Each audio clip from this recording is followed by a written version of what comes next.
8월 22일 월요일 새벽예배 본문의 말씀은 시편 5편의 말씀이 되겠습니다. 시편 5편 1절로 마지막 절 12절까지 말씀을 통해서 월요일에 주시는 하나님의 은혜를 함께 나누도록 하겠습니다. 자, 어제 그 주일 아침에 시편 4편의 말씀, 다윗의 시였습니다. 오늘 월요일 아침에 주시는 말씀인 시편 5편도 다윗이 지은 시가 되겠고요. 고난 때에, 고난당했을 때에 성전을 향해 드리는, 하나님을 향해 드리는 비탄의 기도라고 할 수 있는 내용이 되겠습니다. 그래서 다윗이 하나님의 그 은혜와 하나님의 구원을 간구하면서 드리는 그러한 하나님을 향해서, 하나님의 성전을 향해서 드리는 그런 기도의 말씀이 되겠는데, 한 절씩 보시면서 함께 은혜를 나누도록 하겠습니다. 자, 먼저 그 1절부터 3절까지에서는 하나님에게 기도를 드리면서 기도 응답에 대한 3중, 3번에 걸쳐서 이제 호소하는 내용이 나옵니다. 보시겠습니다. 1절입니다. 여호와여, 나의 말에 귀를 기울이사 나의 심정을 헤아려 주옵소서. 자신의 마음을 아뢰면서 자신의 그 기도를 좀 들어주십시오. 이렇게 기도를 합니다. 그러더니 다시 한번 강조합니다. 나의 왕, 나의 하나님이여, 내가 부르짖는 소리를 좀 들어주십시오. 내가 주께 기도합니다. 1절에서도 들어주십시오. 2절에서 들어주십시오. 이중으로 강조를 했어요. 호소를 했어요. 3절 봅니다. 여호와여, 아침에 주께서 나의 소리를 들으시니 아침에 내가 주께 기도하고 바라리이다. 새벽에 내가 너를 도우리라 하시는 그 말씀처럼 성경은 하나님의 역사는 아침, 새벽, 그리고 빛, 그때 일어나지 어둠, 밤, 한밤중의 역사는 일어나지 않습니다. 그게 성경에서 주시는 계시성입니다. 그래서 우리는 어둠의 자식이 아니라 빛의 자녀라고 말씀하고 있고, 예수님께서 새벽 미명에 기도하러 가시고 밤이 맞도록 기도하신다. 하나님, 그거는 어둠의 때를 지나서 새벽 미명이 올 때까지, 하나님의 은혜가 올 때까지 그 어둠의 세력과 싸우시는 걸 상징합니다. 그렇기 때문에 여기서도 다윗은 지금 아침에 주께서 나의 소리를 들으시리니 아침에 내가 기도하고 바랍니다 라고 말씀합니다. 이 영상을 보시는 하나님의 자녀된 성도 여러분, 새벽이 하나님의 기적과 하나님의 권능을 체험할 수 있는 시간입니다. 아침을 깨우시기 바랍니다. 새벽에 하나님께 기도하시고 새벽에 하나님의 교회에 찾아가시고, 이게 얼마나 큰 복인지 모릅니다. 그러나 너무 어렵습니다. 오늘날 거의 순교하는 심정으로 하지 않으면 새벽 예배, 새벽 제단을 쌓기가 어렵습니다. 그러나 가장 확실하게 하나님과 대면하고 하나님의 기적과 은혜를 체험할 수 있는 시간이 언제다? 새벽입니다. 4절 봅니다.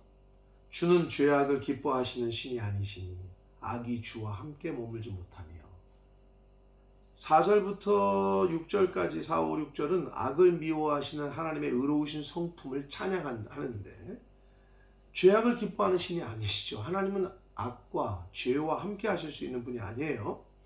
5절, 오만한 자들이 주의 목전에 서지 못하리이다.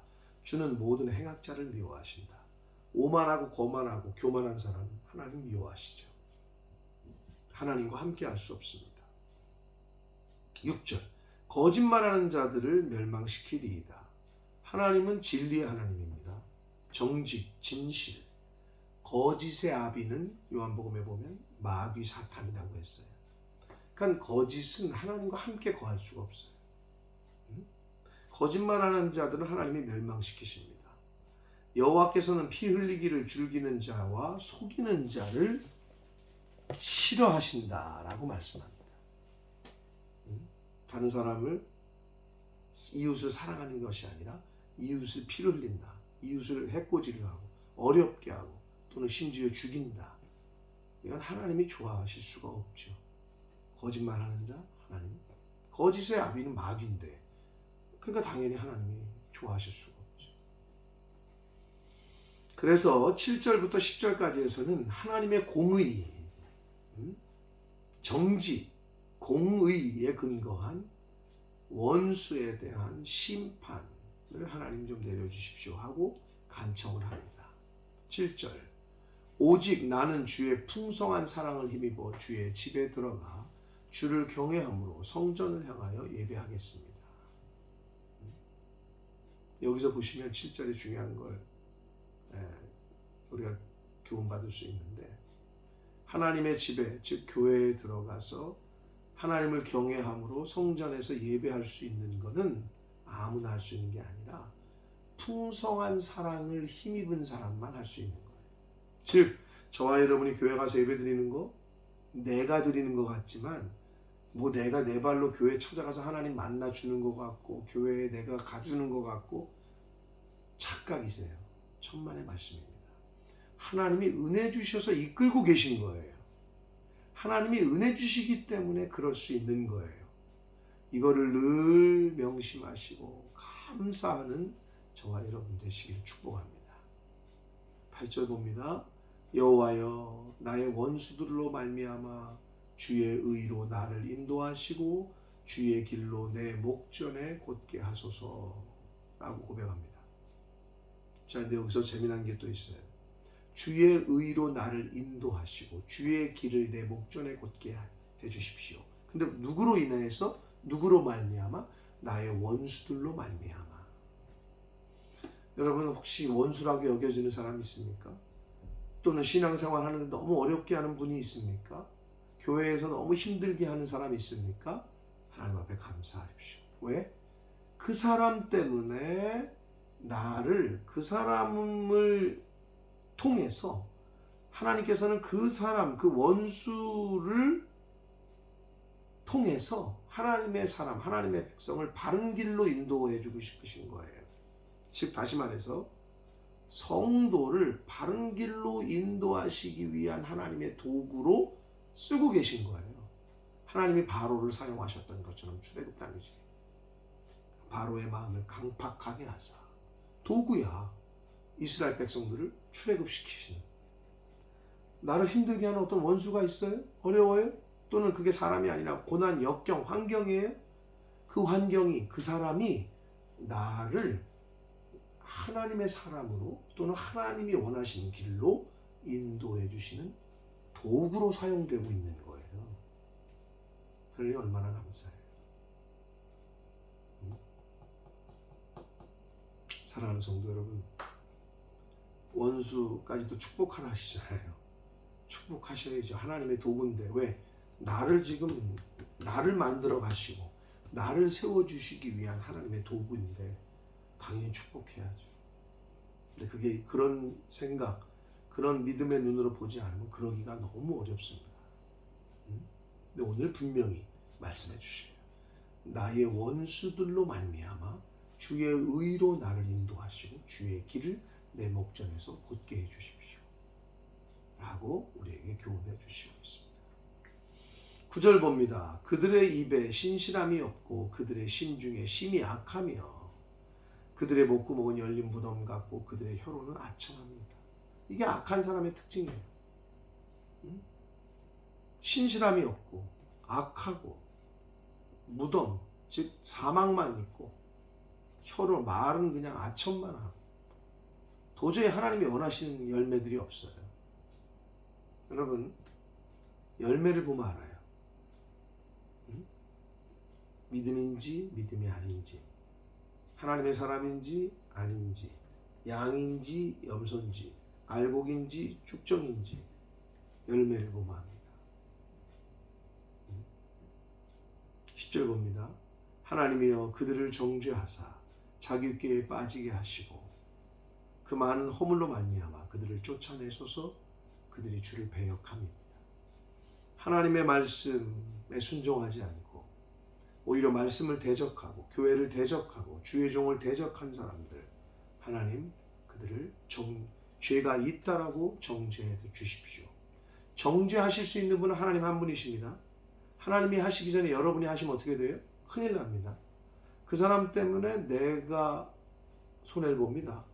그러니까 내가 그 사람을 정죄하는 일이 없어야 돼요. 그래서 하나님께서는 원수 갚지 말라고 하시는 거예요. 그리고 정죄하지 말라고 하시는 거예요. 왜? 정죄한 권한은 하나님에게만 있어요. 여러분 이거 명심하셔야 됩니다. 죄 있다, 죄 없다, 재판장이신 하나님만 하실 수 있다는 거예요. 우리는 어떻게 해? 축복하는 거예요. 하나님, 저 영혼 긍휼히 여겨주세요. 불쌍히 여겨주세요. 하나님 함께 해주세요. 이것만 하시면 돼요. 하나님이 알아서 정리해 주십니다. 11절 봅니다. 그러나 이제 하나님을 배신하고 말씀에 불순종하는 사람들은 정죄해 주시고 벌 주시고 11절 그러나 주께 피하는 모든 사람 하나님 말씀에 순종하고 말씀대로 살려고 하고 하나님만 의지하고 하는 사람들은 다 기뻐하며 주의 보호로 말미암아 영원히 기뻐 외치고 주의 이름을 사랑하는 자들은 주를 즐거워하리이다. 여러분 여기에 해당하셔야 돼요. 하나님을 의지하고 하나님 말씀대로 순종하고 하나님께 피하는 자, 말씀에 순종하고 하나님만 믿고 하나님만 의지하는 자는 하나님 안에서 영원히 기뻐 외치고 즐거워할 수 있는 그러한 삶을 살 수 있다는 거예요. 이게 세상 사람들이 모르는 비결입니다. 12절 여호와여 주는 의인에게 복을 주시고 방패로 함같이 은혜로 그를 호위하시리이다. 다윗은 이걸 알았어요. 그래서 아무리 배신하고 자기를 죽이려고 하고 그냥 해도 하나님께 피해. 맞서질 않아. 그러니까 사울왕 죽일 수 있었지만 안 죽였잖아요. 대하는 게 달라. 원수를 대하는 태도가 다르다는 거예요. 이 다윗은. 그러니까 우리가 그 포인트를, 그 부분을 본받아야 되는 거예요. 하나님을 의지하고 하나님만 신뢰하고 하나님께 피하는 자는 복을 받는다는 걸. 그리고 은혜로 나를 보호하신다는 것을 다윗은 알고 있었다라고 고백합니다. 사랑하는 성도 여러분, 환경이 어려운 환경 가운데 있으십니까? 말씀으로 하나님께 비신하십시오. 정말 힘들고 죽겠어요? 교회로 오시라고. 하나님께 오셔서 무릎 꿇으시라고. 교회로 피신하시라니까. 하나님께 피신하시라니까. 엉뚱한 데 가 계시지 마시고 아침을 깨우시라니까. 새벽에 하나님 만나러 오시라니까요. 하나님이 은혜로 호위하시고 하나님이 방패 되어 주시고 하나님이 구출해 주시고 구원해 주시고 해결해 주실 줄 믿습니다. 여러분 힘들게 어렵게 하는 사람이 있습니까? 환경이 아니라 그 사람을 위해서 기도하시고 원수까지라도 축복하라고 하신 말씀을 기억하시고 죄는 죄 있다 없다 정죄는 하나님이 하실 거니까 우리는 말씀대로만 하면 돼. 축복해주고 기도해주고 긍휼히 여기고 참아주고 인내해 주고 하나님이 그러면 하나님의 때에 알아서 해결하시고 정리해 주실 줄 믿습니다. 오늘도 하나님만 의지하시고 하나님께 피하시고 말씀에 순종하는 하나님께서 은혜로 호위하시는 복된 하루를 살아가시는 저와 여러분이 되시기를 예수 그리스도 이름으로 축복합니다. 기도하겠습니다. 살아계신 하나님 아버지, 다윗은 하나님께 피하고 하나님만 의지하면 하나님께서 방패같이 은혜로 호위해 주신다는 걸 알고 있었습니다. 역시나 다윗은 자신의 인간적인 사람들이 하는 것처럼 원수를 대하지 않았습니다. 하나님께 맡겼습니다.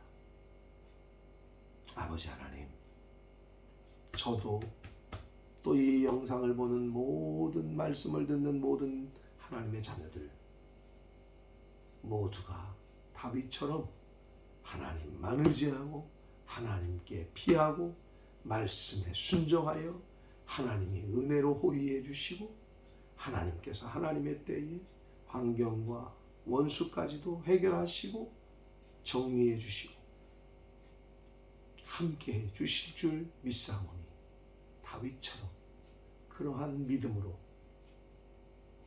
이 세상을 살아가게 하여 주옵소서. 예수 그리스도 이름으로 축복하며 기도 올리옵나이다. 아멘.